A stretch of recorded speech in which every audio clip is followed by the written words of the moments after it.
This is Sacred Frames. I'm Jeff Cook with Sean Palmer and the movie Mike Yeager. We are doing the Big Jesus Movie Draft. This is a first for me. I have never gotten into the draft podcast, but I'm very excited for this episode.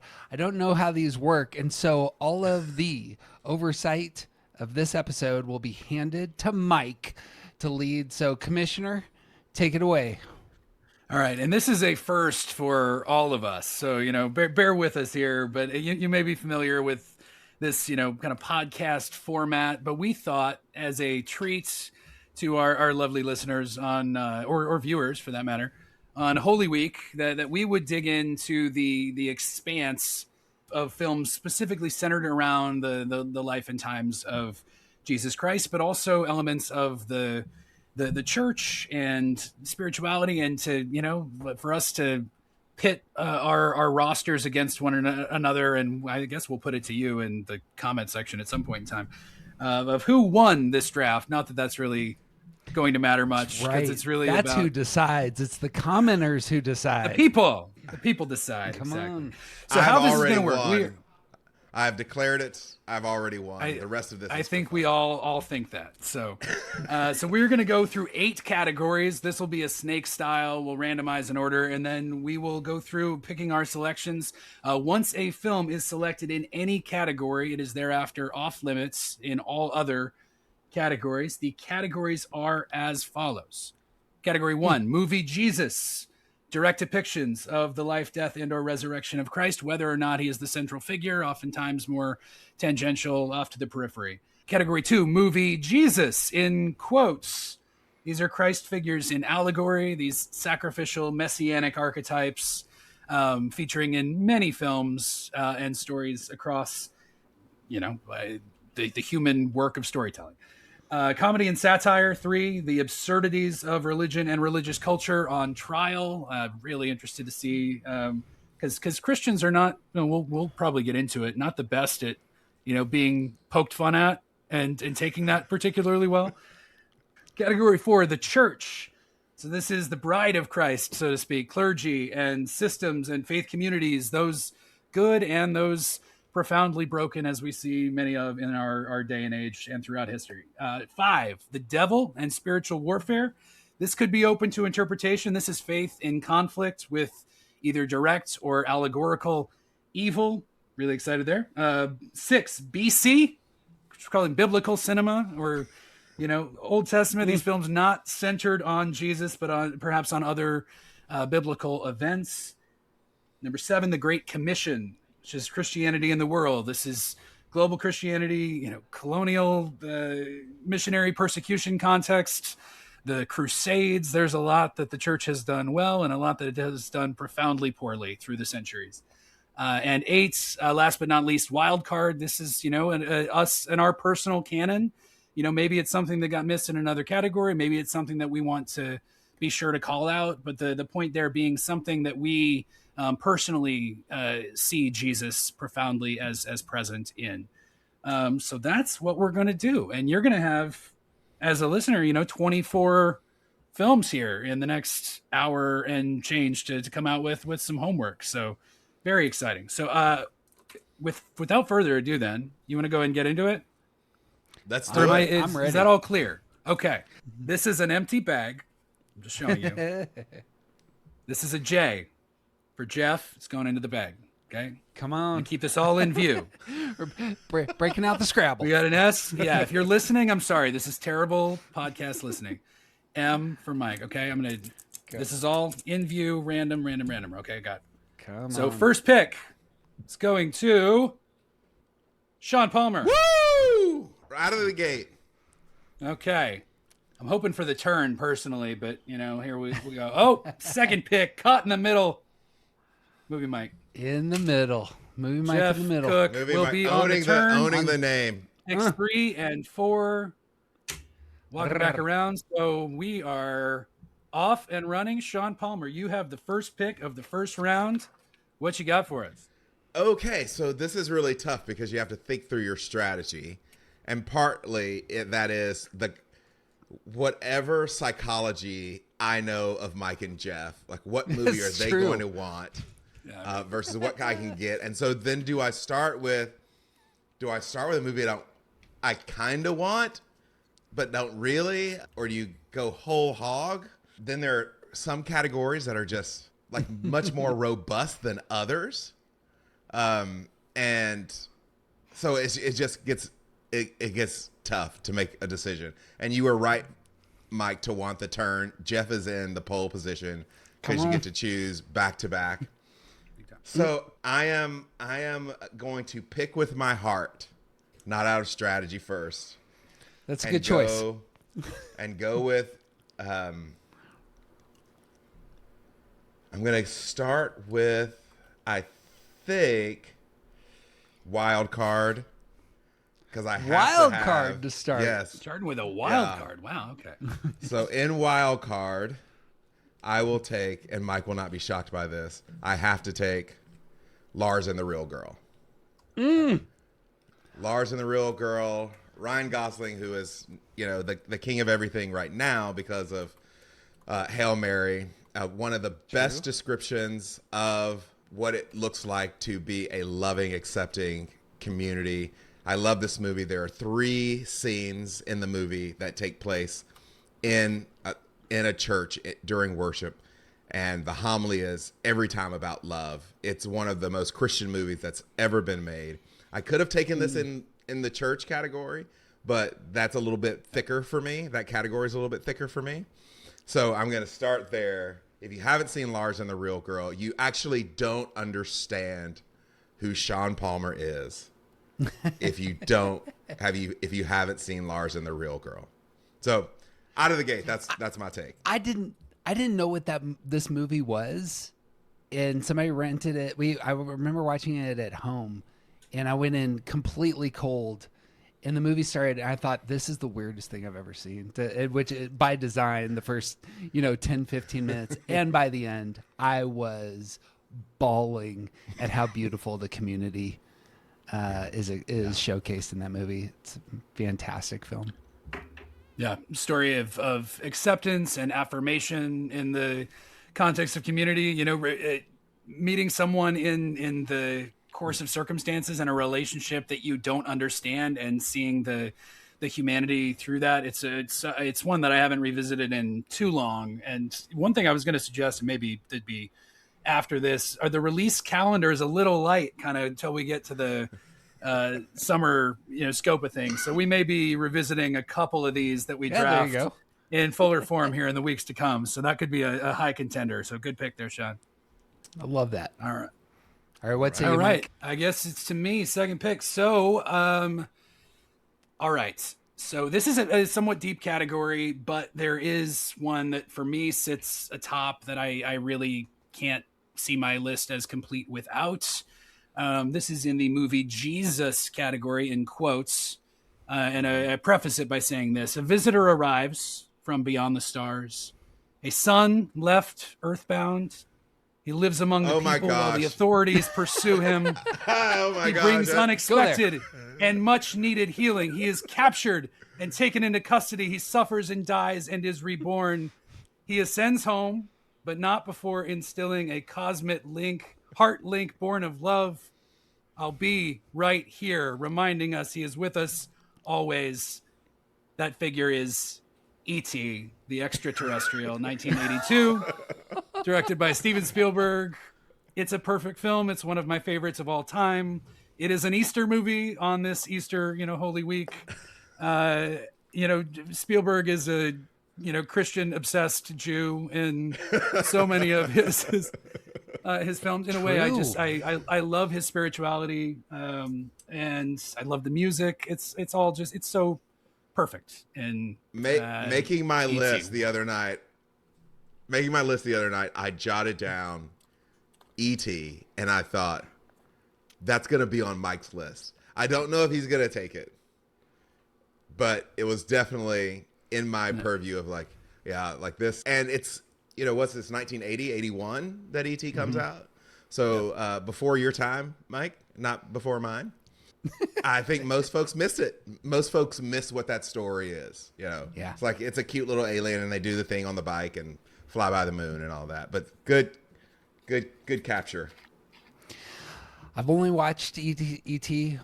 once, and when I was young. I am. My parents were divorced. It hit too hard for me. I haven't gone back to it because of this, but I do. I have seen the clips, and I understand the beauty here. I remember being terrified by the death scene, the raccoon and the rest. And but I also know that I've seen some of the clips from the end in terms of just meeting a shattered boy's heart in that place, and how beautifully that's done by Spielberg, who himself is, the son of divorced parents. Love that as I've never thought of it as a Christian, allegory. It's well played. If you go back and see it next time, and this is an observation I got from Roger Ebert in his book, the Great Movies, and showing it to his grandchildren, was the way that Spielberg shoots from the ground up, like the point of view of a child, or the point of view of E.T., and we're looking at this world of adults and all of their chaos and brokenness, and how much just feels so confusing and unknown, and just the link between he and little Henry Elliot, played by Henry, last name escaping me, but one of the great children performances of all time. Just stunning. So all right, Drew Jeff, Barry. you've got 2 picks. All right. Both in deference to the Lord and because I'm being defensive, because I think this will be on Mike's list. I'm going with the first category, going with movie Jesus, and I'm selecting the Gospel according to St. Matthew, 1964 Italian film. This is a gorgeous, gorgeous movie. It's directed by a Marxist atheist, uses Pier Pasolini. Uses it's in Italian. It uses the text of Matthew's gospel, but watching it, you can watch it and understand what's going on. It uses the music of Bach and these African spirituals as the musical language. Jesus is not that God striding with us character. This is a much less sentimental, much more grounded, social, political portrayal of Jesus. Captures just a lot of revolutionary angst, goes into a temple, starts throwing tables. This is what I want to see an American do with Jesus, and they just we don't have the capacity to actually showcase the revolutionary Jesus on film in our culture, apparently. But in terms of the movie that's gotten Jesus closest in terms of like actually getting into Jesus, I think it's this movie. So I don't know if that was correct in terms of my defensive strategy, but. So I need to admit something. My first heartbreak of this draft happened just in the past 30 seconds, because I had the Gospel according to St. Matthew in my back pocket For the end. thinking that I could save it all the way to the end.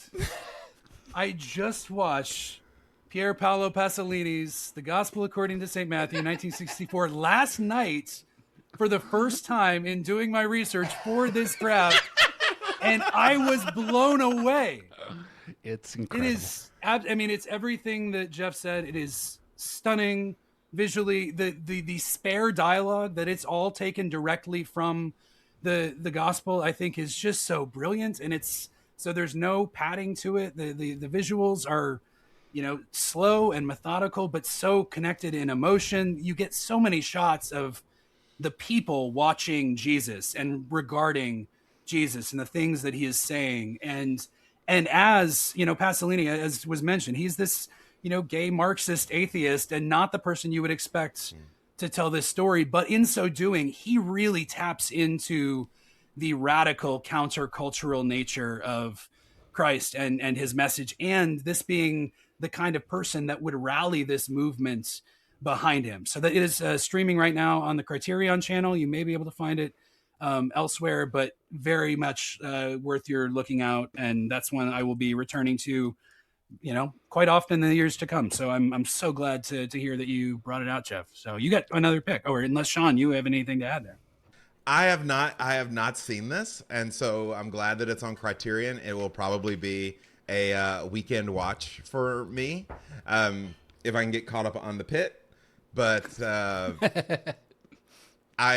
there is a certain deliciousness in that Mike thinking that he had made this really niche, no one else is gonna pick this, and then right out of the gate, Jeff's first pick, like that's. I mean, that has made my day so far. That's glorious. Defense, that's why we do this. Defense. All right, Jeff. Also, what else you got? all right, See if you can you break got my heart another again. one, yeah.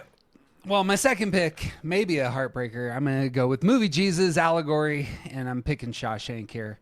Shawshank is, I think, the best of the lot when it comes to showcasing the allegorical Jesus figure, entering broken humanity, a world filled with enslaved human beings, no color, and the Andy Dufresne character, falsely accused, placed in Shawshank prison and its hellish landscape, and everything he does is bringing humanity to broken men.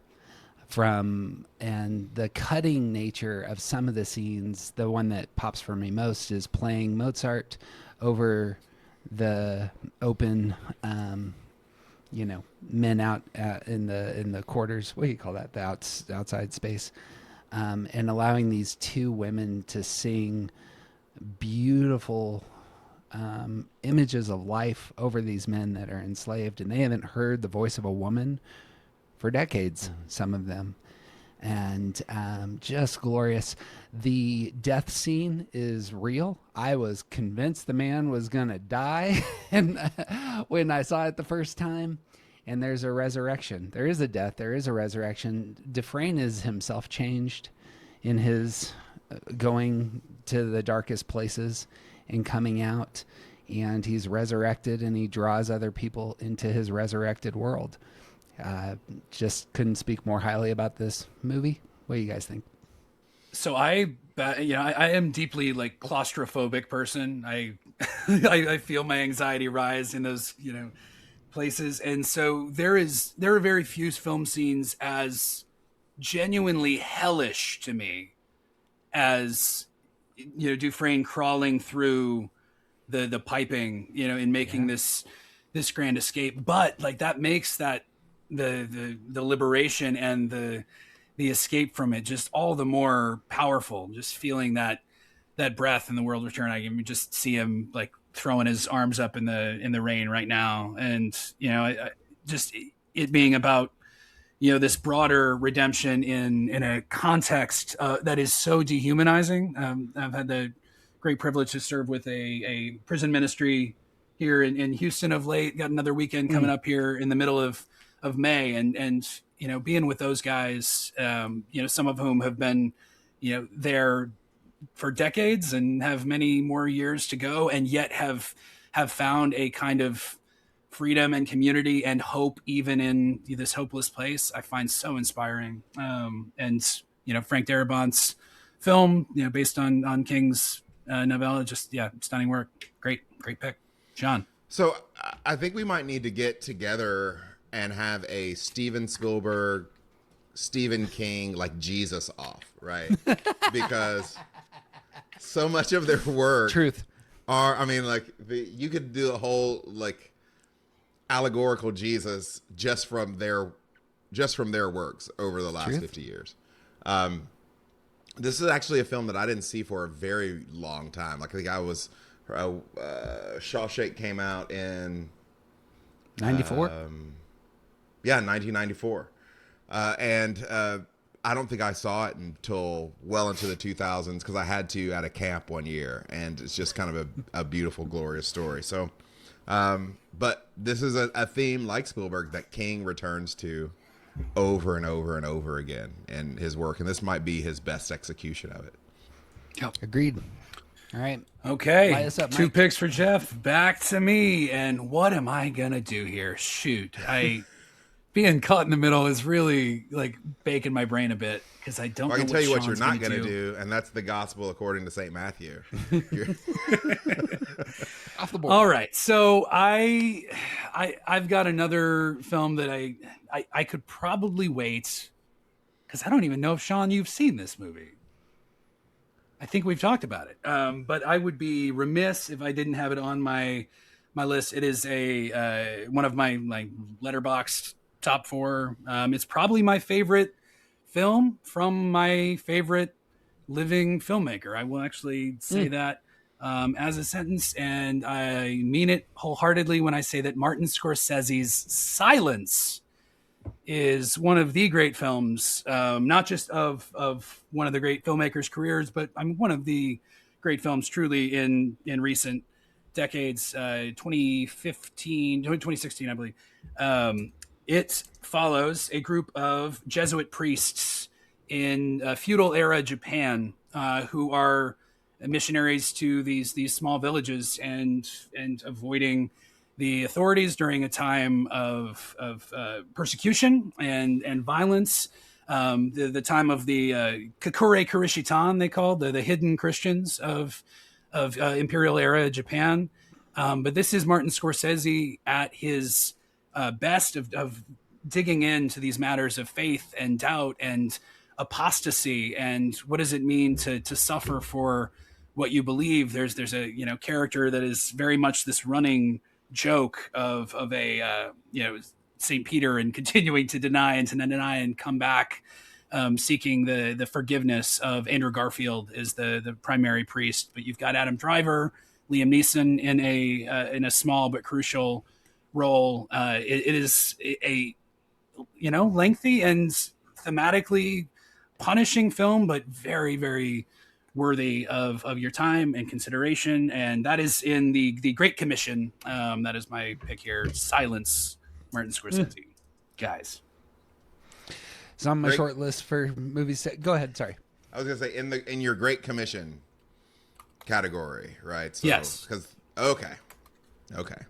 Because I mean, it does the movie and the book, right, has I think quite a lot to say about the overlap, if it even is an overlap, of the Great Commission, folks working out the Great Commission, and colonialism, right? Mm-hmm. So there's this commentary about both of those. And so I think for folks concerned with the Great Commission, that it's an important film for them to watch. So, but you are right in that, like, it is, like put on some comfy pants because you're going to be here for a while and it's going to get slow. But worth it in the end. Yet to see it. It's on my short list. All right. But it's one of those movies that I want to see, but I'm trying to get up for. I know it's going to take a lot out of me. And sometimes those movies, they're just there. So. All right. We'll keep it moving. Sean, you've got the last pick of round 2 and the first of round 3 back on the bin. What do you have? Yeah. So this is tough because some categories are a little bit more sparse than others, or that I just don't like movies in that category so much. So I'm going to go comedy and satire. Come on. And I am taking Brian Donnelly's 2004 Mandy Moore starring vehicle, Saved. Yeah, you are. That's a good choice. That's a real good choice. She plays an evangelical high school girl.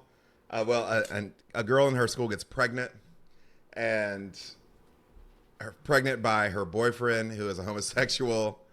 And it's just all of these, like, I was in youth ministry at the time, and I can say confidently that it's a little bit heavy-handed, but it is striking at something of the way it was in 1994.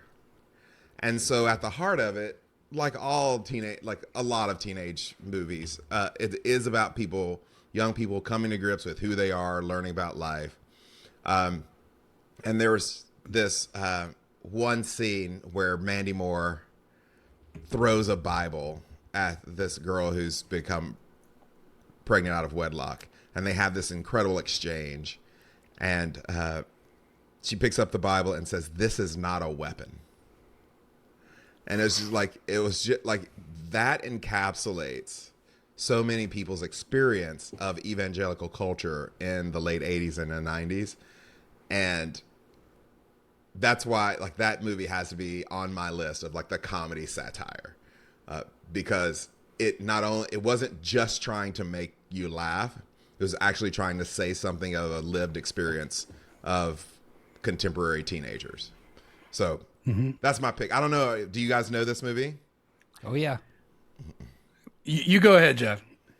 It was a very important movie for me because I was absolutely the target of many of the messages that were being satirized, and I didn't know it yet. So this was one of the first kind of places where deconstruction really entered my purview, as it were, in terms of being able to see yourself reflected through the eyes of somebody else, and then getting to judge yourself with some of those standards in mind. It really affected me on that front, and it was and very valuable on that front. I would absolutely put it forth as saying it's putting forth exactly the kind of message a person like myself needed to hear that time, and just couldn't champion it enough. For I'd like the heavy-handedness is absolutely there, and it worked for me.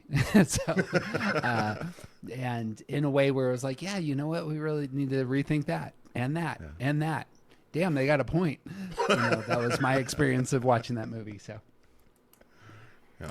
and I don't think I've seen it since 2004. I mean, that was my sophomore year of college at that point. I was running far and fast from the church and Jesus entirely, I think, during that window of time. So I just looked it up. I have it on Letterboxd as a 1.5, so I don't think I remembered it with much fondness, but that may be unfair.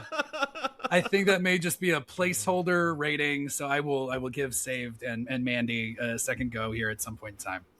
Yeah, well, Sean, I'm not saying that it's a great all-time movie. Like, yeah. I mean, we're not talking about Scorsese or Spielberg. But we'll talk about it. It's a light category. So I'm curious, your thoughts about just, Christianity, comedy and satire poking fun at Christians, and why we may not have a wealth of good ones. Is part of the reason maybe just, we may get into it with a couple other picks down the line. The degree to which Christian culture is quick to, make loud, boycotts and protests, and you get the feeling that a lot of, for a lot of studios or a lot of creators, it's genuinely just not worth the trouble to draw the ire of some of the thinnest skinned people on the planet.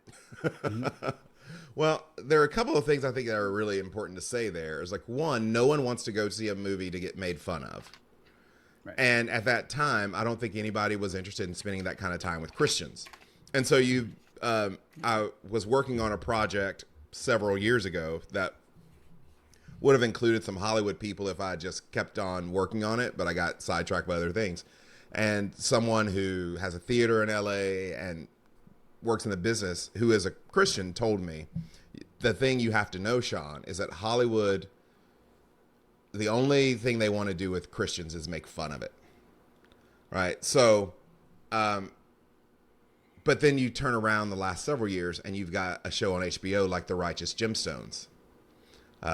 And people love that show, even folks who are inside the church. I think part of that is there's a percentage of people who are a little bit less thin-skinned, and that's just like a high-quality show. But I think at the heart of it, you're right. Like, why bother?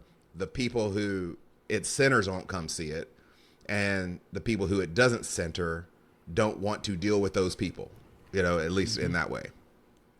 All right, so I get another pick, right? Real another quick, pick. Last word on Saved, real quick though. Didn't get mentioned, but Macaulay Culkin is outstanding in that movie. I just, especially you grow up with Home Alone, and then you see him as a wheelchair bound character who just has so much heart in that movie. Just well worth elevating there before we move on. Anyway, all right, next pick. All right, so my next, I'm gonna go with The Church. And this is a real thick category, I thought. And so there are several in here. And part of me, there's one I think that Mike's going to take. And part of me wants to take it from him, but after the Gospel of St. Matthew, I think that might You're just be feeling cool. generous? Yeah. So I'm not gonna take that movie that stars Ethan Hawke, and I think Mike knows what I'm talking about there. It's probably on his list. See, I could tell from the look there. So I'm gonna go with 2008's John Patrick Shanley, Philip Seymour Hoffman starring Doubt. Come on. You get Viola Davis, Meryl Streep, Philip Seymour Hoffman, Amy Adams. I mean, you just you get that crew together and just have them read through the phone book, and it's going to be interesting. But here's Meryl Streep, sort of this stern, iron-willed principal of the school, squaring off against the new priest who it is, for those who haven't seen the movie, kind of spoiler, like there are suspicions about his behavior with young boys, one particular boy, and it is a movie that does not resolve itself, which is why it's called Doubt, adapted from a stage play, and it's just incredible. There is not a scene in that movie where you will find anyone acting. Like, it is just incredibly fluid and powerful, and a film that I return to over and over and over again on the Blu-ray if anyone wants to swing by and check it out. But for the church, in that category, I go with Doubt. Ask more questions than it answers. I love that. Mm-hmm. That's a great pick, Sean. I love the play. I've seen a couple different productions of it. You know, one some friends were in, but it's, you know, when you look at that cast, it is Philip Seymour Hoffman, one of the great actors of you know, my lifetime, certainly. Amy Adams, Meryl Streep, Viola Davis is exceptional, and in a very, you know, small scene there that she has, you know, gigantic impact. I think the challenge for me with Doubt, and it tends to be something that I find a bit of a challenge in a lot of films adapted from pieces of theater. It can tend to feel very, like, I mean, I don't know if you used the word already, claustrophobic. And kind of caught in rooms.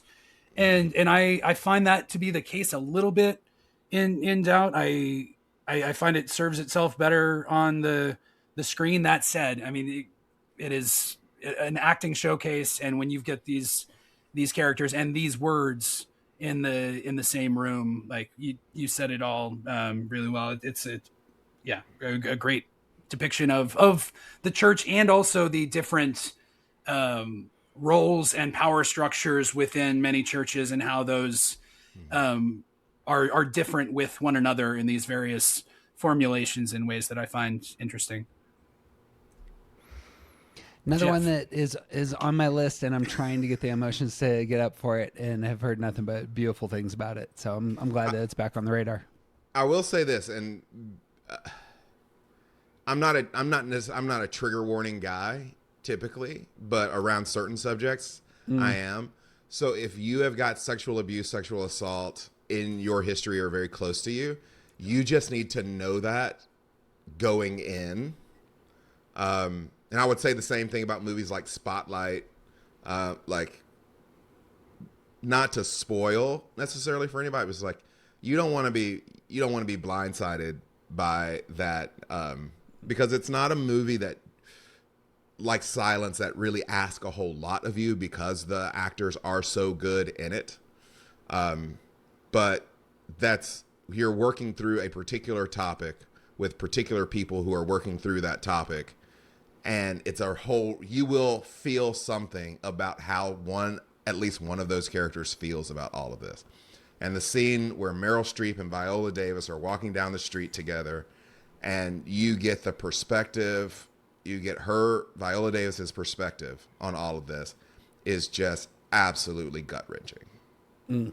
So that's my heads up. Lovely recommendation. Okay, Mike? back to me. round three. What am I going to do? I think I've got two things I think I can do right now. So we've got two categories that are strangely light. We've talked about comedy satire. Also, well, you know what? I'm just going to do it. I was going to save my movie Jesus all the way to the end, but Jeff took the gospel according, and I really just don't want to get caught talking about Mel Gibson later on. So I am going to pick as my movie Jesus Willem Dafoe, and it's my second Scorsese pick Another in a row. Scorsese. Come on. I Am Who I Am, The Last Temptation of Christ, 1988. And this is a film that it's known to have been very controversial in its time and since. It even says that, in starting off the film, Scorsese frames it as, what did I write it down? A fictional exploration of the eternal spiritual conflict. And I find this a fascinating portrayal of Jesus, because it is very much Jesus at his most human. And famously, as he is hanging on the cross, we see a vision of what Jesus's life would have been like had he said no to this call into perdition and death, and a life with a partner in Mary Magdalene, and child rearing and all of this, and then flashing back to these final words, "It is finished." And at the time, the film was boycotted and railed against, because how dare you, this heretical thing that they could posit these emotions and this humanity into Jesus during this great trial. And I find that it's it is humane and understanding, and not at all. No, it's not a heresy to begin with at all. It is Jesus as 100% man and 100% God, and sitting in the messiness and the unknown and the tension of that in ways that a filmmaker like few other than Scorsese can. So that's one I haven't watched in a little while, but intend to before Sunday. That's on my list. He's my movie Jesus. Willem Dafoe. Scorsese. What do you got? But you, okay, so I lived through this, Mike. So yeah, please. I was 4 years old. Yeah. Like I was prime youth group age in 88. So that's 8th, 9th grade for me. And I grew up in a church that did not get twisted about stuff like this. But I remember this movie being a conversation. And it was interesting in real time. Some people being like, this is heretical, we should boycott, here are efforts to boycott. And other people, because one of the big contentions about the film at the time was that Jesus has sex, right? And other folks in my community were like, yeah, he's imagining, it's a depiction of what a normal life would look like if he had said no to the cross, right. Which most people, shockingly, because we keep having more people, have sex. Like this is actually part of the way that God designed us. And so it was an active conversation inside my church at the time. And I don't remember being in 9th grade or whatever, whether or not I cared all that much. But I do remember it was unlike anything else. Even when Da Vinci Code and things like that came around later, folks in my community didn't care about that, but they did care about this movie. Not all of them, but some of them. I also remember it as a 10-year-old, but I wasn't in the church. I wasn't a Christian at that point in time. My family wasn't, but I remember like I was separated from that whole scene, and still I remember it was a big controversy. Read both the book and watched the movie in college. Had a class that covered them. The thing that I remember most is just how gorgeous the cinematography of this movie is. Really, some of the best shots of Jesus on film, I think, are in this movie. And of all things, the sex didn't throw me off. The Jesus participating in a crucifixion at the beginning of the movie is what threw me off. That I wasn't, and so like he's a carpenter, and so he's supplying some of the supplies, and watching the crucifixion of a man that is very violent, and that was, I thought, far more controversial than envisioning what his life might be. But I love the creativity and heart Scorsese brings to the topic of Jesus, and we need more of that. So it's a bummer that very myopic people get all twisted, can have a devil that they can rally their folks around. What a loss for us that we're scaring artists away from venturing into these spaces. Yep. Great performances also by Harvey Keitel, Barbara Hershey. Yes. Yeah. Yes. Across the board. The Judas stuff is next level in this movie by Harvey Keitel. Yep. Next level. All right, Jeff, 2 picks. All right, this is my vote for the greatest film ever made. Just so happens to be about the damnation of a man as he seeks to tear down the one that God loves, and that would be let me get my notes. Sorry, 1984, Milos Forman. Film Amadeus. The Salieri what category character for you? This would be for the devil. Okay. The devil in spiritual warfare. Amadeus not only has the best score of any movie, it has 2 actors. It was the last time 2 actors were both nominated for Best Actor for the same film, and one of them won. F. Murray Abraham is. It's a villain for the ages, in my view. And the entirety of it is envy eating away a man's heart. As he has devoted himself to God, God gives him everything he asks for in his prayer, and it's not enough when he sees somebody else who has more talent, and he thinks he's the only one that can see. It's as though God is mocking him through the talents of Mozart. The final scene of him composing the Requiem, the 2 of them are composing Mozart's Requiem on Mozart's deathbed, and it's all openly speaking about the damnation of a soul and whether or not Salieri believes that there's really a hell. Is there really an eternal fire that a man could enter that would tear him apart like this? And Salieri says, "Oh, I believe it." And it ends with him, an old man, confessing to a priest of how he is the one responsible for Mozart's death, and his own identity. He is taken up as the patron saint of the mediocrities. Could not recommend this movie enough. I think it's the greatest film ever made. And that's my vote for the devil and spiritual warfare. Excellent. And great episode on Around the Circle. Jeff did a couple years ago on Enneagram villains. And Amadeus was your Enneagram 4 villain? Yeah, I believe so, right? I know. He's close to my heart, Salieri. Fabulous movie. I adored it as a teenager. I own that on 4K as well, if you want to swing by. Just riveting from the opening credits through it. It's a movie that whenever you can see, it's not a let me watch 15 minutes of this and go do something else. It just draws you in. It's my experience. So there's a whole crop of films that I generally like. The early 80s, I think, for me was this block of time that, being born in 84, there was all these movies that I didn't get to until way later on.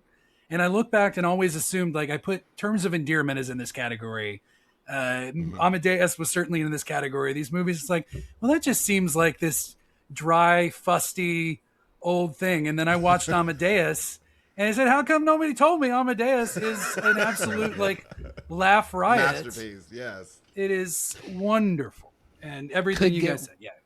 could get released tomorrow, and everybody would think it's a contemporary release. Yeah. Everything holds up, especially, dare we say, especially in the original cut, the Oscar-winning cut. They released the director's cut forever, and that's all you could purchase. The Oscar-winning cut is finally available now again on streaming, and in my view, it's much, much better, much cleaner, and tells the beats much better. But yeah. All right. All right, round 4. I'm going to turn to biblical cinema. Okay. What do you I'll got? be the first selecting on this. This is I don't know if this is going to be on your list, but in terms of, again, capturing the realism and the heart and the physical sweat and blood nature of characters who are in the Bible. Hi, guys. I'm going with another early 80s film. I'm going with King David, 1985. This is a Richard Gere movie, directed by Bruce Ford, driving Miss Daisy fame. Love the hell out of this movie. This was one of those movies that I saw when I was in my teenage years, getting into the Bible, and this actually captured, I think, what I envision now as being kind of the heart of a lot of the scripture. Gere's King David is a super flawed human being. Tears apart his family, tears apart his country at one point, yet heroic on some ends, faithful on some ends. And it's all depicting this high point in ancient Israel in a way that I found really captivating, and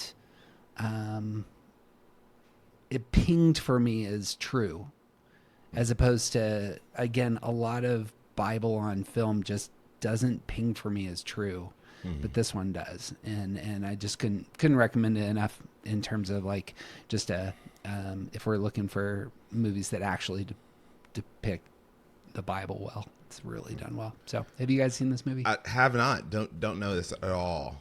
So I have homework. List. All right, King David. It's on my list. It's a wasted pick. Could have saved that one for the end. Could have gone last. my 4 draft pick was blown. Look, you got Amadeus, which is it's just stellar cast. They spend a lot of time on Samuel up front. He's beheading people. The genocide is there. There's lots of nudity. There's all the things that young Christians would love to watch and can't. But since it's called King David, sign me up.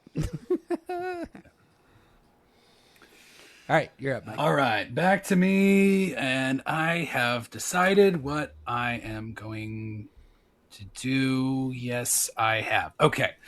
I'm going to go back to comedy and satire because that one's getting a little light, and I've got one big one that I, ought to just go ahead and claim here. So I'll start that out by saying, you know what, guys? Some things in life are bad. They can really make you mad. Other things just make you swear and curse. But when you're chewing on life's gristle, don't grumble, give a whistle. And this will help things turn out for the best. Sing it. And always look on the bright side of life. This is Monty Python's... Go ahead. 1979, Life of Brian. I was confident this would be the first pick. I thought that this would be definitely number 1 with a bullet. I was certain that it was going to be, chosen sooner than it was. So I'm elated to get it in the 4th round here. He's not the Messiah. He's a very naughty boy. Brian, it's played by Graham Chapman, one of the Monty Python troupe. He has the great cosmic misfortune of being born on the same day in the same town as Jesus, and ends up inadvertently, sparking this religious movement of sorts. So it's an absolutely glorious Monty Python send up of all of these, biblical blockbusters and the hypocrisies and intolerance that are relevant to any age. It's just a delight. It's so funny. I've already got my 4K pre-ordered from the folks at Criterion.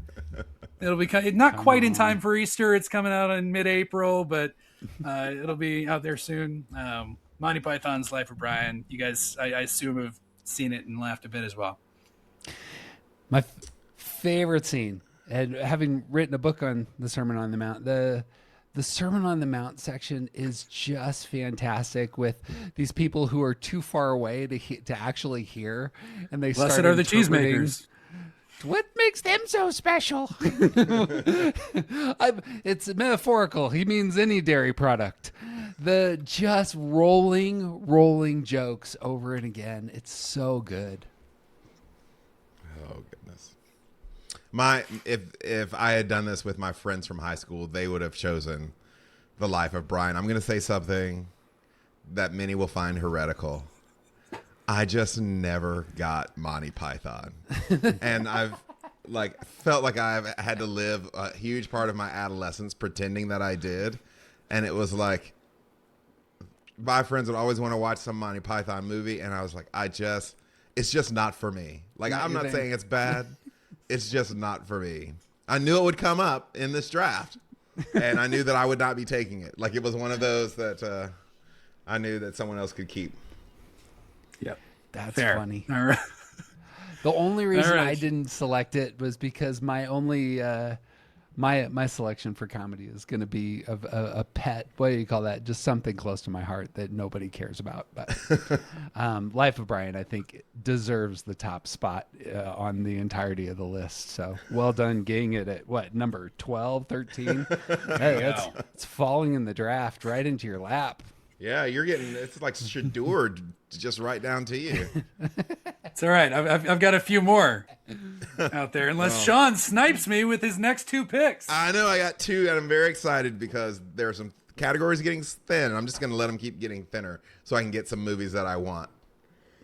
So, this is for Jeff Cook. Oh, come on. For Professor Cook, I am choosing Morgan Freeman, Brad Pitt, 1995's David Fincher directed, in the category of the devil and spiritual warfare, Seven. It's a good movie. So, serial killer uses the 7 deadly sins, which Jeff has a great book about. You should all go and buy, as a framework for kind of this indictment of civilization itself. Kevin Spacey, before we knew Kevin Spacey. He is this apocalyptic instrument. It's one that I came to late. Like, I think I've only seen it in the last 12 or 18 months. Like, it was just kind of always out there. Really? It's dark. And something prompted me one day to say, I've heard tale of this movie before. I should sit down and watch it. So for me, Devil and Spiritual Warfare 7, 1995's 7. Ooh, yeah. That's It was not on my list, but it should have been, because I mean, it is very literally, but also, very richly and personally wrestling with the nature of these various forms of sin and brokenness, and our human penchant of vindictiveness and punishment enacted toward one another. It is very disquieting, and obviously leading to a unforgettable conclusion.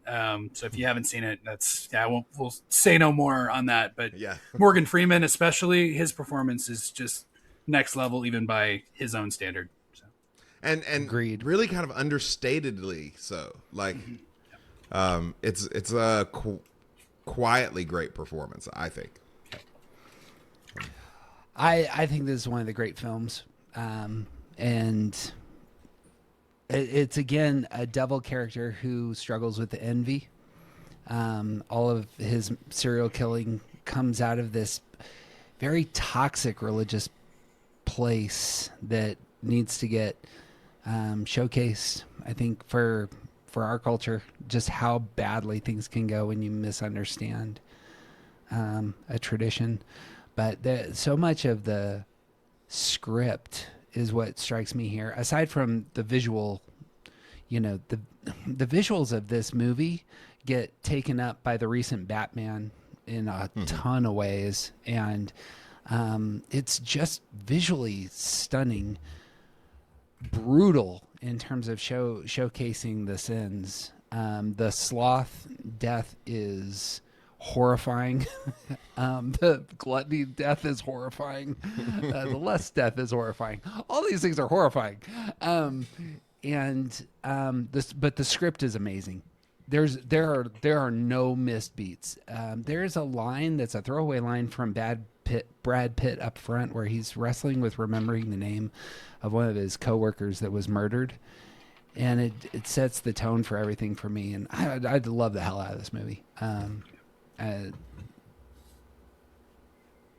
One for the lists of if we go backwards, and I would totally pick up 7.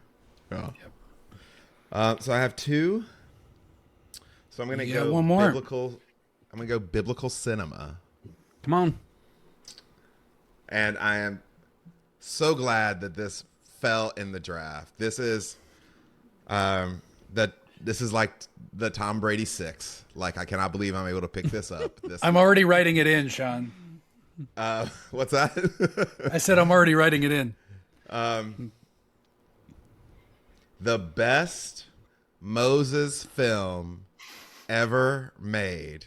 Come on. Although I am normally anti-animation, this is a movie above movies above movies. I'm taking The Prince of Egypt in biblical cinema. Tell us why. It is a dramatic retelling of the Moses story. Not everything in it is 100% biblically accurate, but it is a wow movie in terms of capturing the heart of the story. I was in like 98, like I was like in my first year working in youth ministry, and I remember watching this film in the movie theater with some young kids, and the scene at the parting of the sea late in the movie, and this boy sitting by me, and he's probably 5 at the time, and on the other side of him is his dad. And he is just the eyes wide, like disbelief. And his dad notices, and he goes like, "Did you see that?" And he goes, "Yeah." He's like, "God did that." The way that they handle the plagues, and like having the song run through, and like that soundtrack. The song is amazing on that. Is incredible. Like we used to, and this is before I had kids, but. We used to listen to that soundtrack just like, hey, let's just put on The Prince of Egypt. It is flawless in term. If there can be a flawless animated movie, and there are things that where it gets a pass for me is there are just things they were able to do because it's animated that you would not be able to do otherwise. So, biblical cinema, it captures how epic it is and doesn't seem cheesy, right? Not like, True. With all apologies to Cecil B. DeMille, I grew up watching the 10 Commandments, and the 10 Commandments always looked cheesy. And that's just a byproduct of time. And Prince of Egypt still holds up.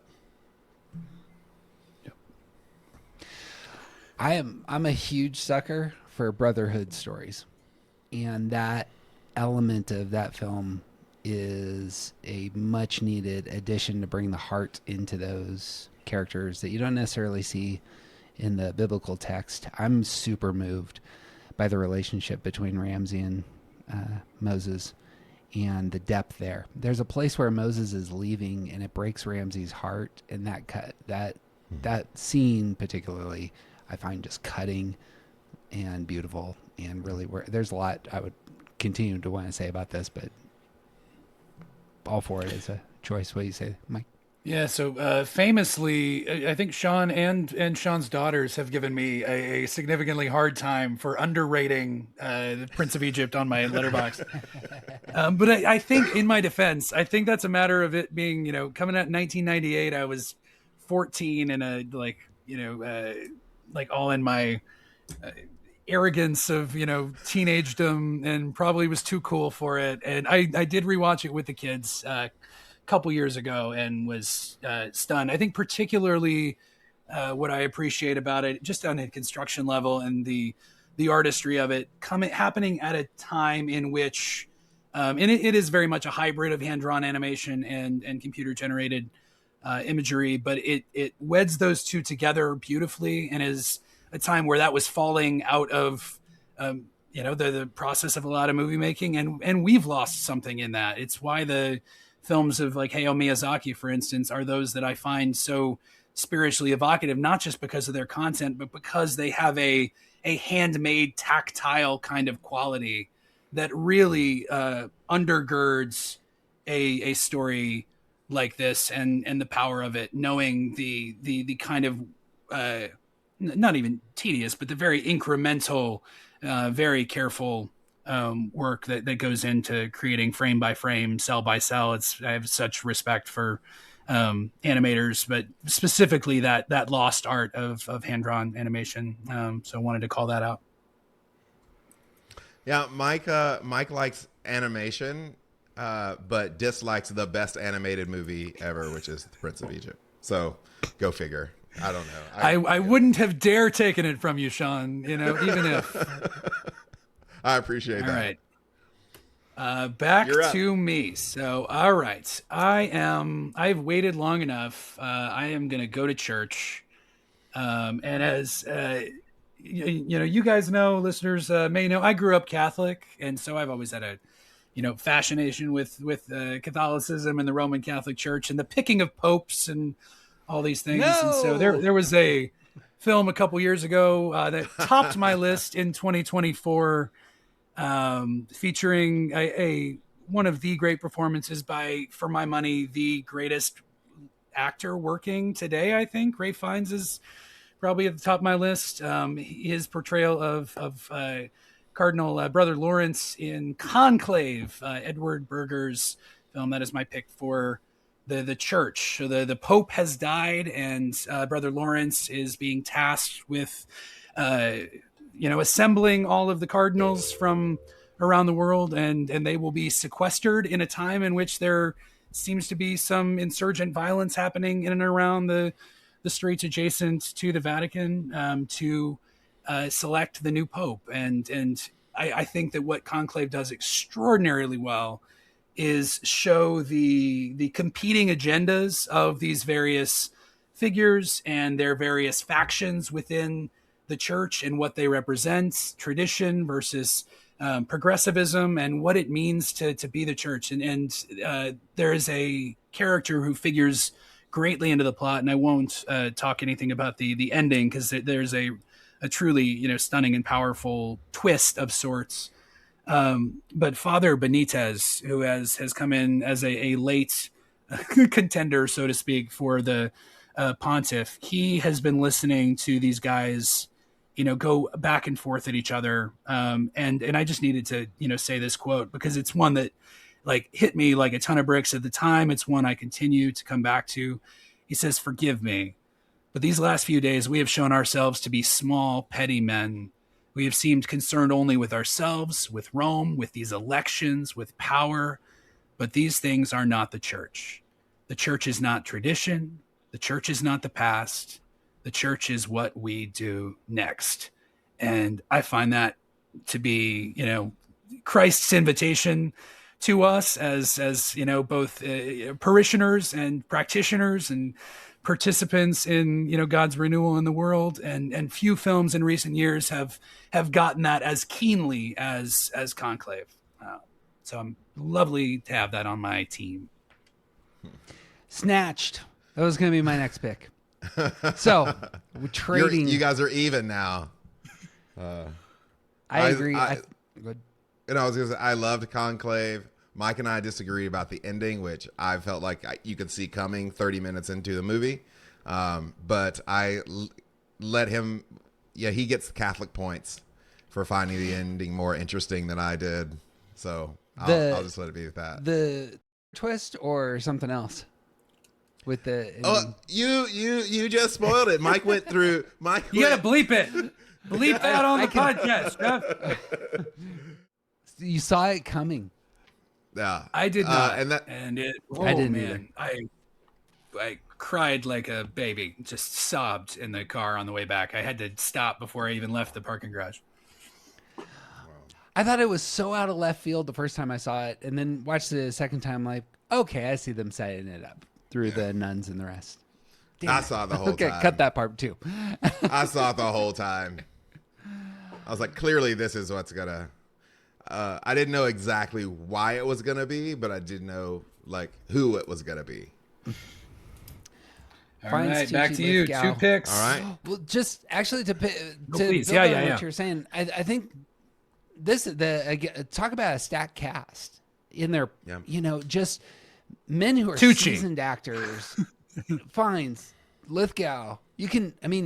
There's performances here by really great actors, and the political thriller side of this I thought was really high level. I think that's why the ending threw me off so much, is like I was really into this more as a the palace intrigue. I found super fascinating. Yeah. So just well constructed on that front. Okay. Well, since you took my pick, now I gotta scramble now. So while Jeff figures that out, let me tell you how to tell a story so you can see who's going to be the Pope, because it was obvious from the get-go. If you know what to look for, who was going to be the Pope? It was there the whole time. Telegraphed. Have you seen Willy Wonka and the Chocolate Factory, Sean? Like, come on. I have. I have strong thoughts. I have strong feelings about Willy Wonka, particularly Grandpa Joe. Me and Grandpa Joe have some beef. So laying in that nasty bed for 24 years. As each of them, one by one disqualifies themselves is all I'm getting at there.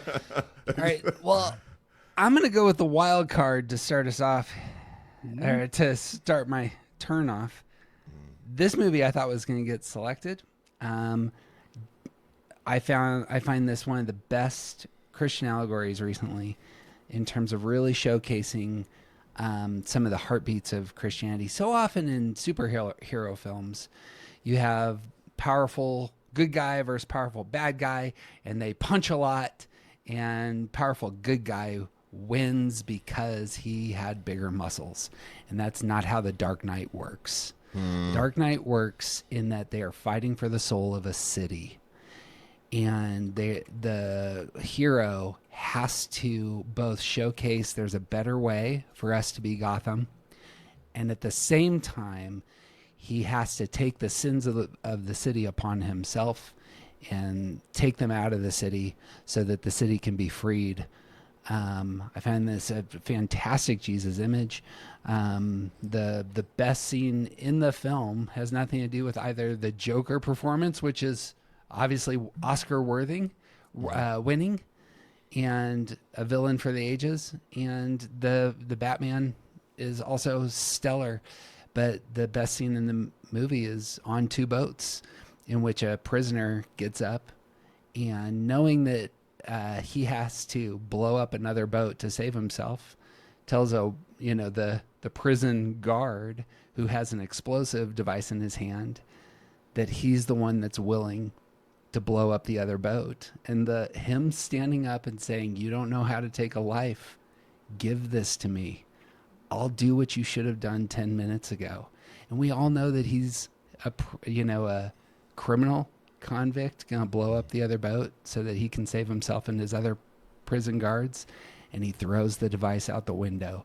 Is one of the best images of Christianity on film, in my view. I weep through the whole thing. And the nonviolence, the pain on yourself, there's bigger things than survival, and we're not following you into the darkness. All these things, the beats in The Dark Knight, I think just are stellar and could talk about it for another 20 minutes. But you guys got thoughts on this movie and the Jesus imagery?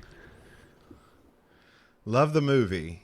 I think there are some Jesus imagery there, but just also some historical crucifixion, death. Like, we have to take the sins outside the city for them, for those of who might be listening, who the three people who've read Mark Himes' Saved from Sacrifice.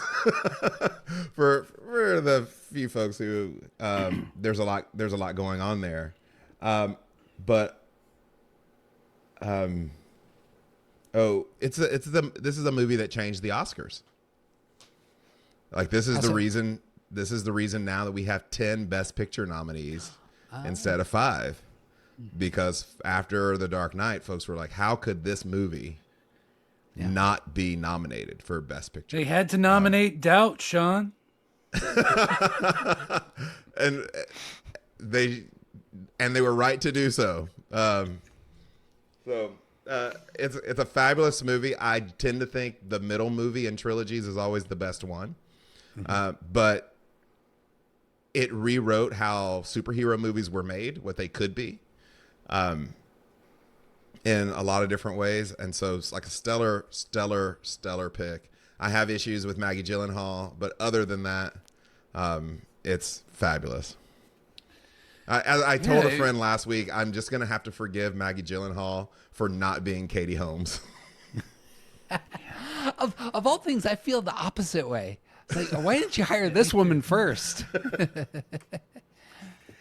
So yeah, it wouldn't have been on my list, Jeff, but I love your case for it. And what it's making me think about is that it's not, merely the fight for the soul of the city, but even specifically, it is the fight for the soul of this one man in Harvey Dent. I think about what the Joker says, down the line, like that was, the bombs was just a distraction. It was always about Harvey. And what did I do? I brought him down to our level. And that feeling of these dual forces, pulling not only at one another, but literally tearing this person into this fragmented shell of former self, is like a very affecting turn in the last third of that film, and what they accomplish with Aaron Eckhart's character. So yeah, it's a good pick.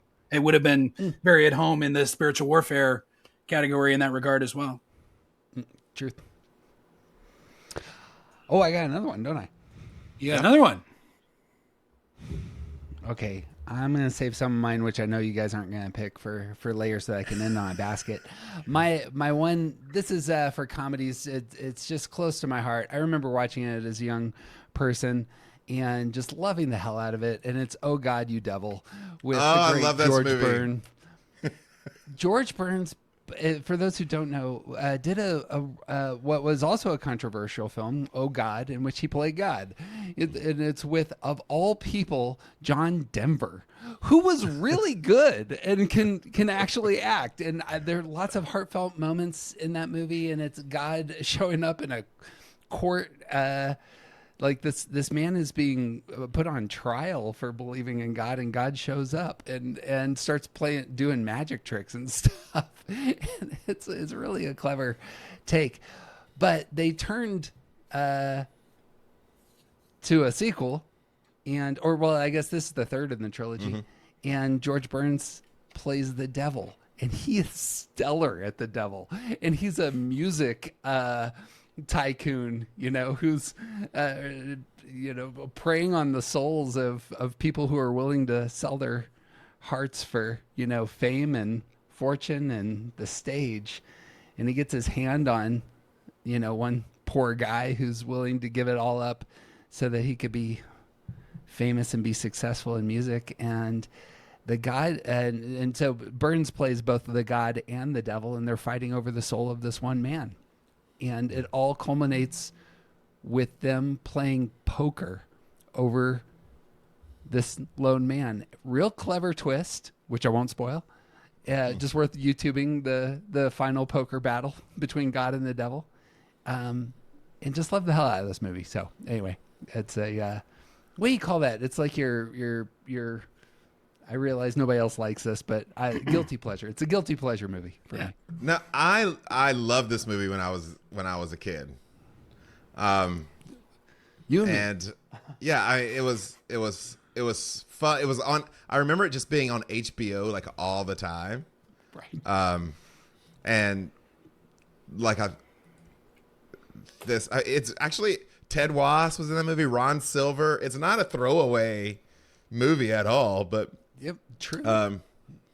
so I what's crazy to me about this, Jeff, is I was literally thinking about this movie 2 days ago because when Ted Wass's character transforms into the body of this big rock star, he doesn't know what's going on, and he's got to go out on stage, and his guitarist says, "We're starting with only up to you, right, Billy?" And he was like, "Only up to you. What's that?" And it's this song that I think about that all the time, like for no reason. It has no meaning. I literally thought about it a couple days. Like, we start with only up to you, right, Billy? It's like what? And it's so yeah. I'm. It's a at least you and I have nightmare. seen it. Yeah, you and I have Walking seen out. it. If no one else, 1984. Mike was just Mike was.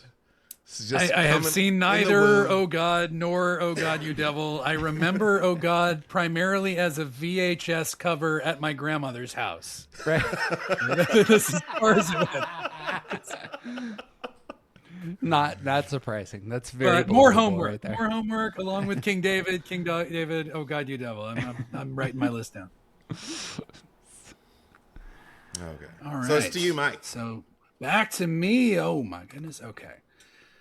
Okay. I guess Sean thought that I was maybe going this way in the church category, but I'm going to make the case for 2018's First Reformed by director Paul Schrader in the Devil and Spiritual Warfare category. Oh. So Ethan Hawke plays Father Ernst Toller. He's the presiding priest of a dying church in, I think it's upstate New York, is being preserved really only as a historic site, primarily through the benevolence of a nearby megachurch. He's led by Cedric the Entertainer, a very good sporting performance.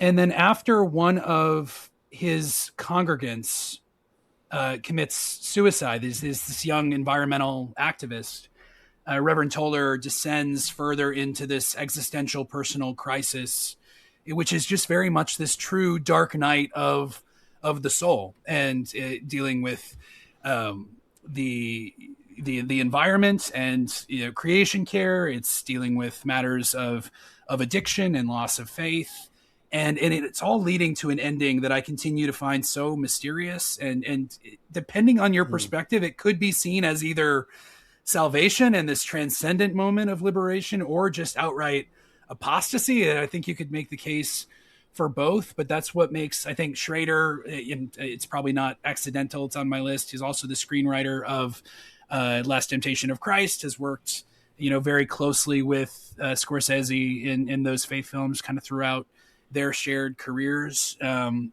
Ethan Hawke's performance of his career, again, a slower and somewhat demanding film, but one that I was just stunned by at the time, and continue to be one I regularly return to. And it's one that this category for us is a little bit of a flex category. It may seem out of place in the Jesus movie draft, but we are also viewing Christ Victor as Jesus triumphant over these forces of evil in our world. And so it felt necessary to name in the context of this conversation. So love to hear your thoughts on First Reformed.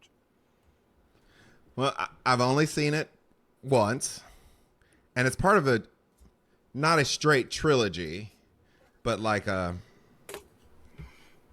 with Schrader does several movies right in a row that are kind of in the same. The Card Counter. The Card Counter, The Master Gardener would be the other with Joel Edgerton. Did we see The Master Gardener together?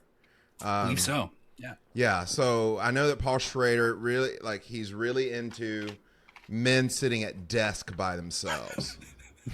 So if you're interested in that, like that's what no matter all of his movies, you're gonna get a man sitting at a desk. Not by just himself. sitting, brooding. Yes, like writing in a journal or like somehow ruminating on life. But I need to revisit First Reformed because I remember liking it. And I do want to say, like, at some point, we're going to have to get our lives together as a cinephile community and start giving Ethan Hawke his due as an actor. Truth. And like he has just never been, celebrated for his craft. I think the way that he should be. Anyway. If you haven't seen Blue Moon, it's streaming on Netflix now. It's the best. Ethan Hawke. Love him. I unfortunately have no opinions on First Reformed. The only thing I know of it is from the glorious things that you've said about it in the past, and so it should be on my list as well. All right. Back to you, Sean. We're getting near the end here. We are. So I'm gonna go with movie Jesus, depictions of Jesus. Which for me is the thinnest category because I kind of avoid those movies to begin with. But I am going to get me here my notes. 1973, the Norman Jewison directed adaptation of Andrew Lloyd Webber's rock opera Jesus Christ Superstar. Because Jesus Christ Superstar needs to be on this list. It's true. In one of those weird twists where like Judas gets the best song, he might have the best argument. It is just iconic as a film. I think it is got a sort of timeless. It's one of those that feels to me that people see in it, both the musical itself and the movie, when you people see in it and take away from it what it is that they bring to it. And call. There is a requirement in art for us to be present to it and not just allow it to wash over us. And like this does that in a really interesting way. And it's just always there. Jesus Christ Superstar is always there.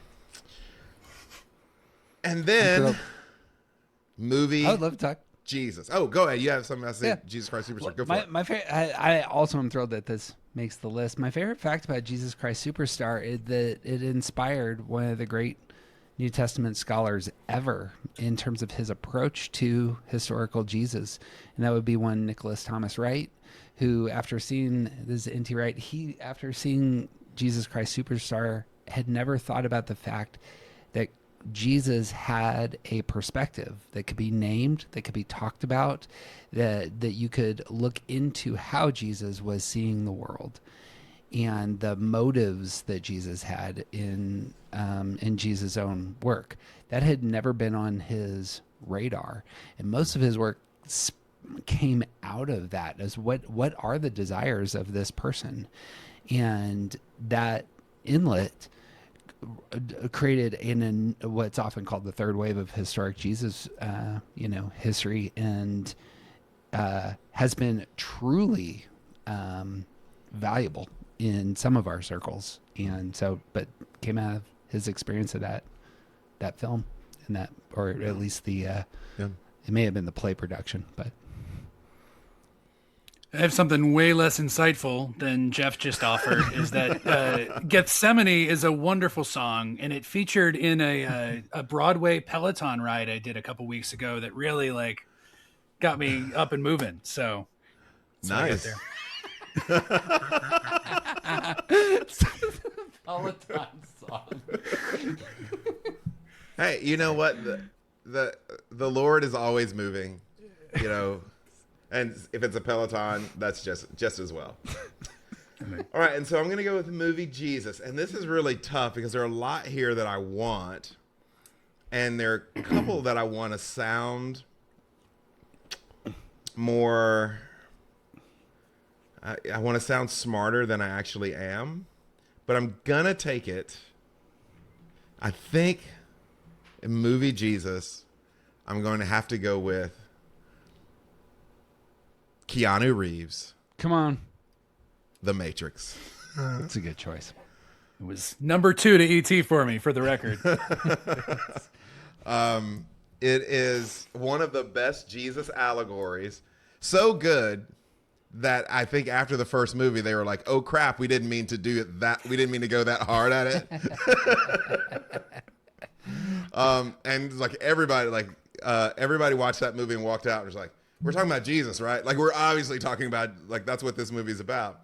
There's been a lot of I don't know how much of it is revisionist history over the last couple of years about what The Matrix is really about, and what the Wachowskis were actually trying to do or not trying to do. But I think a plain reading of the text of that movie is that this is a Jesus story. Mm-hmm. And anyone who has seen it and who even knows the outline of the Christ story can see that it is one of the more it's so obviously a Jesus story, but it is so interesting as a story in and of itself, like as a movie. I think The Matrix is kind of actually a tour de force of a movie. I think it's underrated as film. It's one of those, I saw it at home the first time. I missed it totally in the theater. And I've only had this experience a couple of times. One was with The Fellowship of the Ring, and one was with The Matrix, where it was on, and I sat down to watch it while doing something else, like folding laundry, and just could not pull myself away. And that's a signal to me that there's something more happening. So I'll take The Matrix in movie Jesus. Yep. Great pick. 1999. Shout out Adam Hedgepath, because I was 15 years old. I also didn't get to see it in the theater, but I did watch it on a DVD at his house. It's 25 years and change later. That makes you feel like absolutely ancient. But, humanity not only enslaved to machines, but like this implication that has only grown more resonant in the years since is that we have shifted into this kind of complacence that humanity actually prefers. Like I think about that, the Cypher character that, who is very much this Judas, the betrayer character, and, eating the steak, and the ignorance is bliss. Like, we actually want to be the battery. It's actually easier that way. Like, and, we need someone who can show us the code, so to speak. And Neo is right up there as Christ figures in recent films. So awesome pick. Jeff. I have exactly the opposite experience of you all. My single greatest movie-going experience was The Matrix. I'm 23, 1999. Went to a brand new movie theater, stadium seating that had the biggest sound system you'll ever experience. I knew nothing about this movie, and the first scene, going in cold, not knowing what to expect. I don't have these experiences very often where you're just like, I have no idea where this movie is going, and it's amazing. And when it gets to the end and the launch with Rage Against the Machine, I can vividly remember how loud it was in that theater, and just feeling like just that revolutionary anthem pour over me as I'm standing up and walking out, and just on my heart's on fire with how beautiful the movie was. In retrospect, I think Sean is right. Like, it's like, is this a Jesus? Is it Gnosticism? Where are we talking about here? Like, is this really talking about what how we should see all of the things? I know it, but as a film, I think it's a masterpiece. Yep. All right, Movie Mike. Back to me. Okay, 2 picks to go. 1 here. I have 2 categories remaining. I am going to be in the BC category. And this is, okay, I am open to being rebuffed on this, but Are we talking this may be category my fraud? cheat. This may be category fraud, but I'm going to make the case. All right. in biblical cinema, I am going to propose the 2011 Terrence Malick film, The Tree of Life. And this film is mostly a ethereal, impressionistic montage. It's light on plot. It's kind of this dreamscape of memory fragments, this man looking back on his childhood in 1950s Texas, but is substantially interspersed with this imagery of the origins of the universe and the inception of life on Earth. Like 20 minutes into this film, there's a 20+ minute sequence, this creation sequence that is cosmological and microbial and natural life. It is the greatest cinematic depiction of Genesis 1 that I'm aware of. I used pieces of it for a Good Friday piece at our old church context there, Sean, several years ago, in dialogue with John 1 and the light having come through the darkness. But Terrence Malick has to be on my list. He is one of the most spiritually attuned filmmakers we have. I've got a couple of his that could easily fit in other categories or wild card. He is currently theoretically making a Jesus movie that my understanding was shot and is completely filmed. Principal photography ended in 2020. Oh wow! In the before times, but Terrence Malick takes as long as it takes to painstakingly edit his, epic little montages, and I cannot wait for it's. I think my understanding is it's called the Written on the Wind or Way of the Wind, something like that. So, Terrence Malick, give us your Jesus movie already, please. Anyway, Mike's been waiting for 7 years. So, how are we feeling? Or, I could take the 10 Commandments. Apologies to Mr. Hand. It's an inside joke for only Sean, or Ben-Hur. But I wanted to go this other route. So, Tree of Life. I'm fine. Malick, what do you guys think? I'm fine with the category. I don't know that movie. On creativity. So I'm gonna let it go. I do know the movie. I would give you the thumbs up on creativity. I absolutely see the Genesis origin of life side of this, and so yeah, well played. This movie has a scene that it's not very often that I turn off a movie because I get emotional, and there's a scene in the middle that I turn the movie off. I recognized this is gorgeous, and I'm really into this, and I can't keep going. And so, well worth. If you like exactly what Mike was saying, those, I don't know what you call that impressionistic style, just a very visual driven storytelling. Yep. It's a gorgeous movie. Jeff, you got 2 more picks. I do. All right. Well, we'll go with the. These work. I'll go with the Great Commission. I'm gonna do it. I'm pulling out the mission.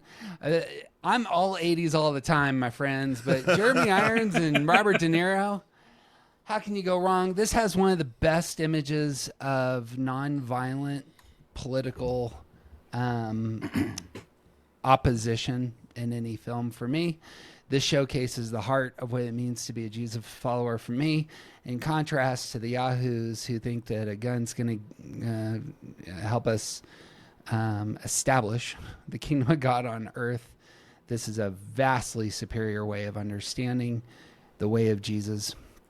This is a story about a Jesuit missionary in South America and kind of the folks who are working beside him to bring a Christian message to the indigenous people there. The opposition, the villains in this film, is the church and the slave traders and the economic system that they bring with them. Robert De Niro plays a former slave trader who has killed his brother and has a very moving conversion experience for me. And they go through remind me of the term in Catholicism where you're repenting, but you have to do, is it penance? Is it you're doing things that take a toll on your body to show how much you are sorry. And flagellation. Flagellations, I Yeah. think. So the image for De Niro is just truly beautiful in that he's carrying around this large sack of armor everywhere, and it's just doing total damage to his body. He's dragging it up hills, and this is his act of penance. And just a super moving scene in the middle where the person who frees him from this is not one of his Jesuit missionary mates, but it's this little boy who would have been the sort of person he would have captured and enslaved.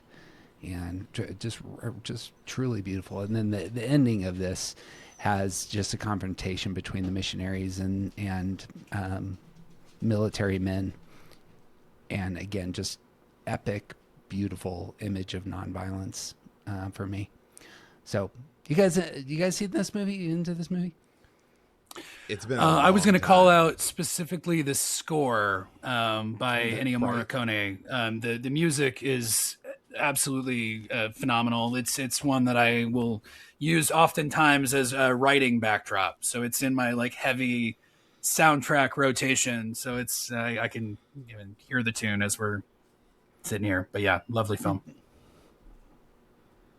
Yeah, it's been just forever since I've seen it. Like since the early 90s. So I need to revisit. I'm positive there's things that are dated now in it, but there are beats in it that really. And kind of like we talked about with Silence, it's that balance between like indoctrination versus integration. And I can't remember the name of the theologian, but he talked about the primary flaw in the Western evangelical ethos when it comes to missions being the utter failure or the just base level unwillingness to take this good news and actually plant it within the native soil. Like we would dig a hole and plant the pot in the ground without bothering to break it and allow it to take root in the context that it's come. And you know, God only knows that all manner of Christians have come into all manner of settings and saying, well, we know the way this is to go. Yeah. And and it showcases all of the ugliest faces of the church during that time for sure. Yep. So my last, and I got permission to elevate a mini series, but recently FX did a series on Shogun, which I think I'm the world's biggest fan. I just love the hell out of this, the first season of Shogun. I'm putting this as my Great Commission. I mean, it could be the Church or the Great Commission. We could flip those. But there is a female lead in Shogun, the Mary Koa character, who is played by Anna Sawai, and just an achievement. I thought her performance in this was just a massive achievement. It's Hollywood continues, at least in more popular fare, quote unquote, just to not elevate great female characters. And I thought that her character was just astounding. This woman functions as an interpreter. She has had her family slaughtered and is adopted into the Catholic faith, and functions and finds her identity there. Her in Japanese culture, this is feudal Japan, like what I am. It's like the 15th, 16th century. She is disparaged and seen as useless. Her husband thinks she's useless and trash, but she is able to find some grounding because of her faith. And what's interesting is that a Protestant is shipwrecked and becomes a political figure as these feudal houses are fighting for power in Japan. And her navigation of the Catholicism, the Protestantism, and then her indigenous culture, all of it just rich layers. And the way that her story culminates, I didn't see coming, and just couldn't recommend it enough. You know, Shogun is really about translation, right? And what's both communicated and what's not communicated.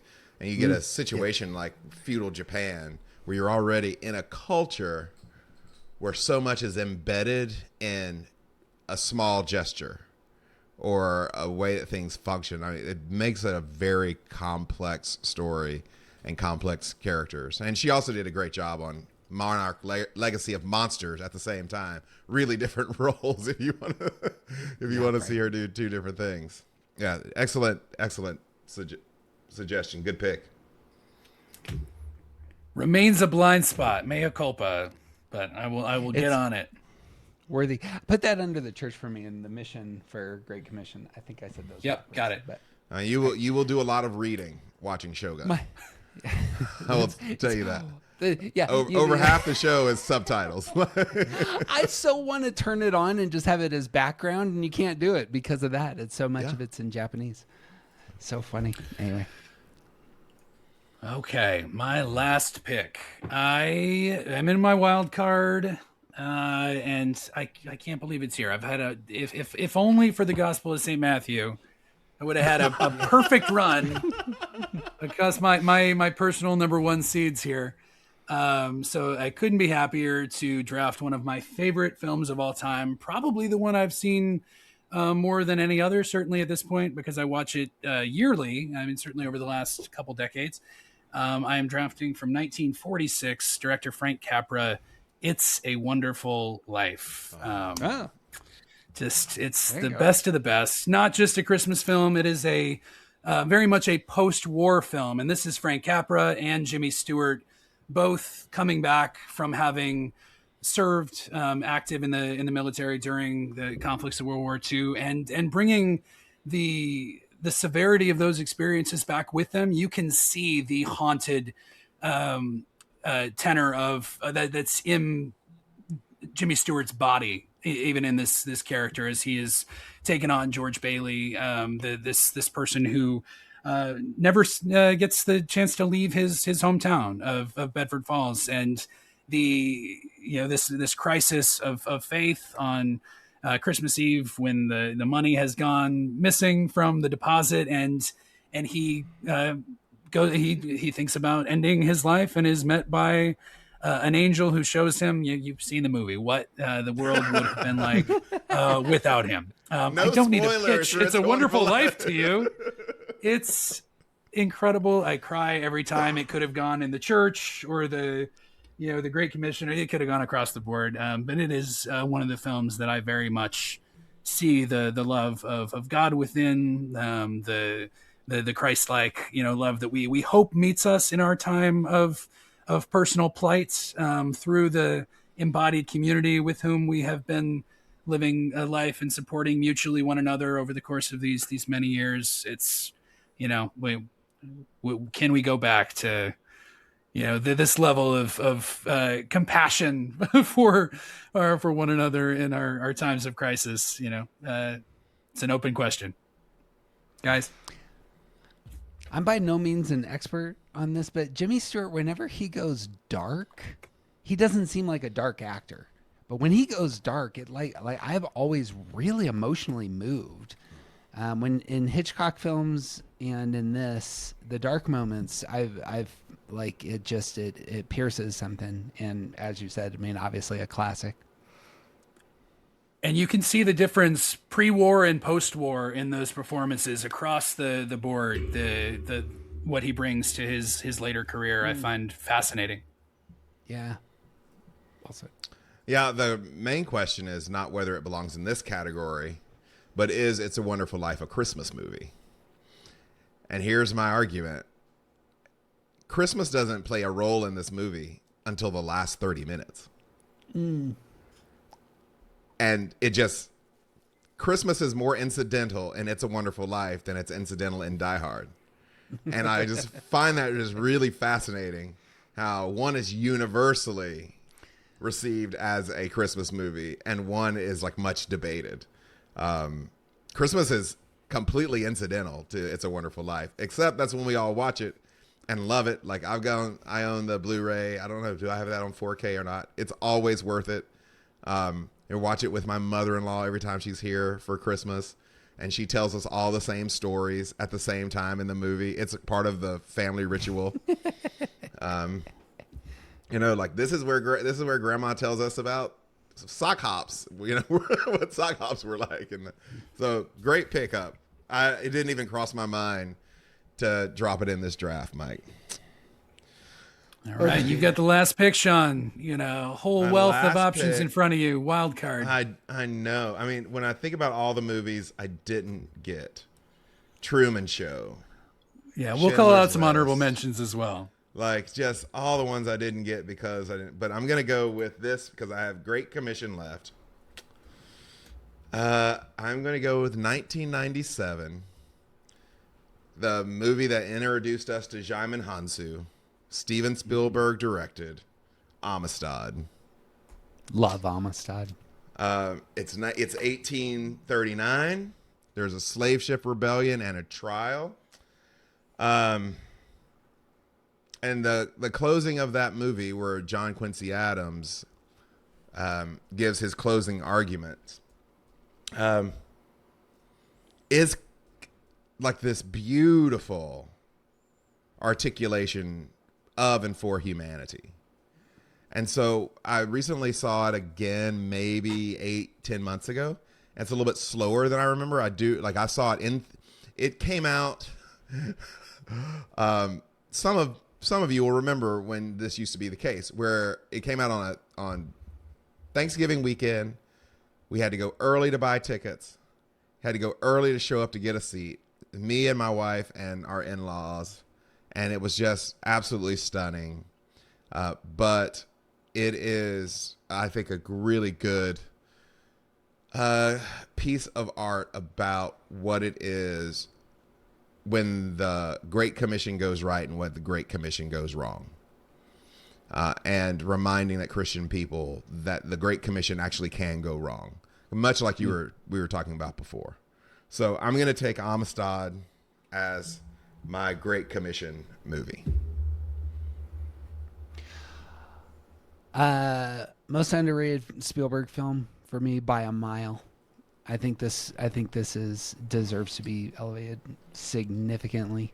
Obviously, covering a lot of violent scenes with the Middle Passage scene, but the setup for talking about enslaved people in America and trying to find what do we do here? Where do we find the meaning here? What I see at the end, and I'm glad you brought up the end, because I think the end has so much going on for it with the Adams character of who we are is who we were. There's a passage in Romans about us being united in death, and death is the problem. One of the things that is exposed in this movie is how we are united in the fact that the people who have died and followed us are still cheering for us. And when we go into battle, they are the ones who we are speaking for. And tying that kind of way of understanding that I am my lineage to the Adams character, that he stands in the lineage of his father, I found just deeply moving. And also the use of the Doré pictures to describe Jesus, the one who the son follows or whatever. Again, Spielberg being just elevating Christianity from a different place and just doing it just superbly. It's just so beautiful to have this man who's an enslaved man, imprisoned, is given a Bible he can't read, but he looks through the stories of the Bible and sees these people who are suffering. And that's what he sees. He sees in this book are all these people who are suffering like us, including this guy. Yeah. And look at how he's killed. Just so moving. I find it's such a beautiful movie. So I'm glad you brought it in. Okay, guys, I'm going to apologize a little bit because I think I owe it a rewatch. It is Amistad. I'm looking at my personal Spielberg list. I have it listed 32 below the BFG, below the Sugarland Express, below Hook, below the Terminal. I don't know. So Below the Terminal. I love the Terminal. So I will rewatch Amistad. I think the central issue I've had with it, and it's similar to maybe my challenge with The Color Purple. I don't know that Spielberg is the right filmmaker to have made those respective films. That may be racially, that may be experientially. There's something that feels amiss. There is a conversation now that to be had around this, and we could have it either offline or for another episode. But I think both of those movies, like Color Purple, Amistad, Spielberg would not make now, not because he quote unquote wouldn't be allowed to make, but there has been a big push. Even like Denzel Washington has talked about it's not about a person's ability, but their relatability to that story. So I think you're right insofar as that's a live conversation. I don't know where I land on it, but I know that now that probably wouldn't happen. A story that has this, but also with Amistad, you have to think through like whose story is he actually telling. That's a little bit more, it's different than The Color Purple, but right. I mean, could I think Ryan Coogler could make Schindler's List, right? But is there a different flavoring because of who makes that? That's not Ryan Coogler. Yeah. So. Well, and then we also have Disclosure Day coming out in June. There will surely be a Sacred Frames conversation around that guy. I'm going to force that through one way or another. But that could open up a, gospel according to Steven Spielberg, a broader revisit of some of the themes of his films. And, we've done Jaws already, for instance. So, guys, that was so much fun. I had a blast. Do we want to... or actually, here, let's do two things. One, let's call out some honorable mentions first, and then I want to recap our picks so we can close out here.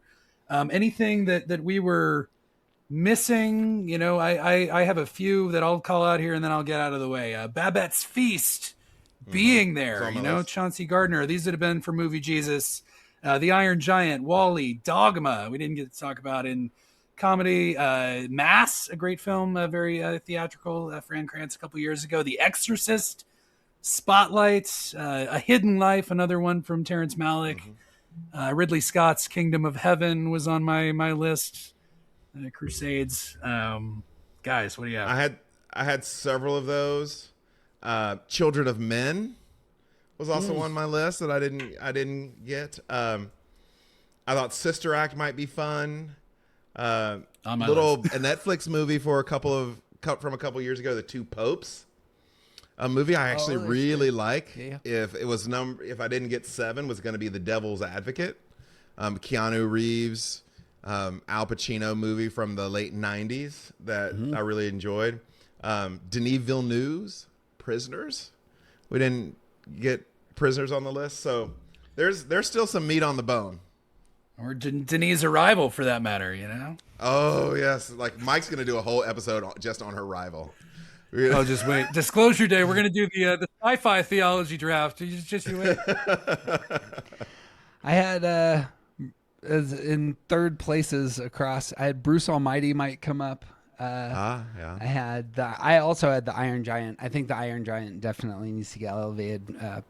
I had Noah.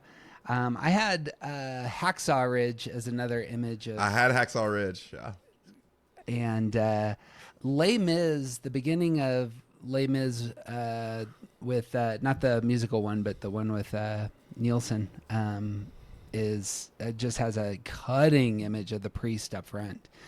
And then 2, I would have loved to pull in either Pulp Fiction or Silence of the Lambs, both of which have some Christian imagery, which I think just hits in a different way for me in terms of men escaping hell. And I think they're beautifully shot and told and just fun to talk about. But that's what I had. And that's what we got. All right. So, recapping picks, Sean. Sean, tell us your team. My team, recap your picks what I got. us. Okay, so... In Wild Card, I got Lars and the Real Girl. In comedy satire, Saved. In the church, I went with Doubt. in BC or biblical cinema, I got The Prince of Egypt, Devil. I took 7. Movie Regular Jesus. I took Jesus Christ Superstar. Movie Jesus Allegory, The Matrix, and Great Commission Amistad. Jeff. Man, all right. This is a who's who of great movies right here. Movie Jesus, Gospel according to St. Matthew, Triumph. Allegory, Shawshank Redemption, arguably the best film ever made. Comedy, Oh God, You Devil. If you haven't seen it, well worth your time. Church, I got Shogun. Again, one of the best miniseries of recent years. Devil, Amadeus, which, again, I think is the greatest movie ever made. Biblical cinema, I got King David. Again, just grounded triumph there. Great Commission, I got The Mission. And Wild Card, the greatest comic book movie ever, which is The Dark Knight. The funny thing is, I didn't think this was going to be at all contentious, but I love that we all just think that we dominated personally. I will give Jeff credit for the best single pick of the draft. Gospel according to St. Matthew in round 1 is just stellar. But I've got a murderer's row here. Movie Jesus, The Last Temptation of Christ. Movie Jesus, E.T., my friend. Comedy satire, Monty Python's The Life of Brian. The Church, Conclave. The Devil and Spiritual Warfare, First Reformed, Biblical Cinema, The Tree of Life, Great Commission, Silence, and my wild card is It's a Wonderful Life. Tell us in the comments who you think took this one, guys. But we hope you've hung with us. It's been great. Yeah, Happy Easter. He is risen indeed. I don't know about you guys. I spent way too much time on the research. And still, like, I'd spent all of that time and, like, I missed something as obvious as Les Mis. Liam Neeson's Les Mis is one of my favorite movies ever. Like, that should have been first off. That didn't get taken and should have been first off the board. I struggled second not after finding Lars. a spot for that. Yeah. It's so good. All right, gentlemen. Well, next time, Secret Frames, Sean Palmer, Movie Mike, I'm Jeff Cook. See you.